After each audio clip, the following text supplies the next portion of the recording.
Bonjour les amis, bonjour tout le monde, bienvenue dans une vision du Yiking. Alors, nous sommes samedi, le samedi c'est le jour de la vision du Yiking.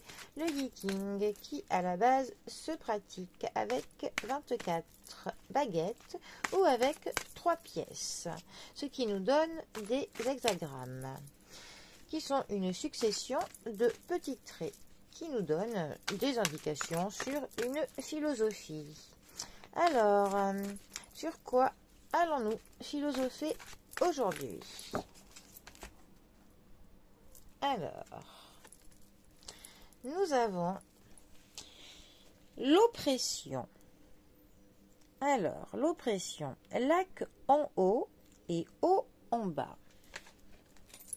Alors, j'espère que vous voyez bien. L'oppression.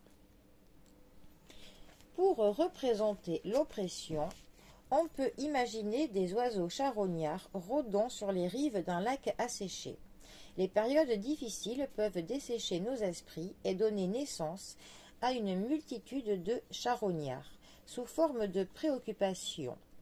Les pertes importantes ou les échecs personnels brisent certaines personnes. Mais les plus résistants sont capables de plier sous leur destin plutôt que de se briser.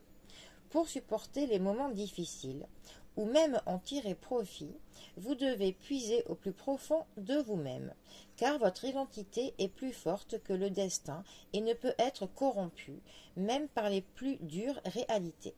Dans les moments difficiles en particulier, il est essentiel de puiser dans la source qui fait nous continuer d'avancer. L'espoir. Dans un sens, l'échec n'existe pas, seulement la réalité douce amère. Et souvent, c'est avec l'amère que l'on apprend davantage. Alors, nos échecs, aussi difficiles soient-ils à accepter, peuvent nous ouvrir les yeux, offrant une vision claire que seuls connaissent ceux qui ont risqué la déception et y ont goûté. Cette clarté et cet apprentissage sous le rayon de soleil qui est transpercé des nuages sombres. Dans des circonstances difficiles, il est important de rester fort tout en maintenant les apparences. Évitez de trop parler, sauf à vos amis les plus proches. Vos paroles n'auraient que peu d'effet sur la plupart des gens puisque votre influence sera au plus bas, et de vaines discussions vous feraient perdre davantage d'énergie. Garder le silence est la meilleure stratégie pour faire face publiquement à l'adversité. Cela montre que vous êtes suffisamment fort pour résister à vos problèmes actuels et suggère que vous vous rétablirez complètement. A l'inverse, vous devez absolument communiquer ouvertement avec ceux en qui vous avez confiance. Quand on subit un malheur, parler et ressentir font partie du processus de guérison. Pour ceux qui osent vivre pleinement et complètement cet échec, qui est le dernier tableau de la société moderne, n'est qu'une partie du cycle inévitable des hauts et des bas faisant partie de la vie. Ne jamais échouer, c'est le pire échec possible. En évitant complètement de prendre des risques, on ne se rapprochera jamais de ce qui pourrait être.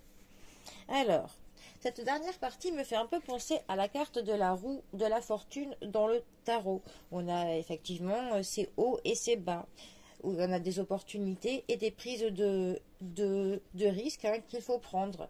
Comme on dit, qui ne tente rien n'a rien, forcément.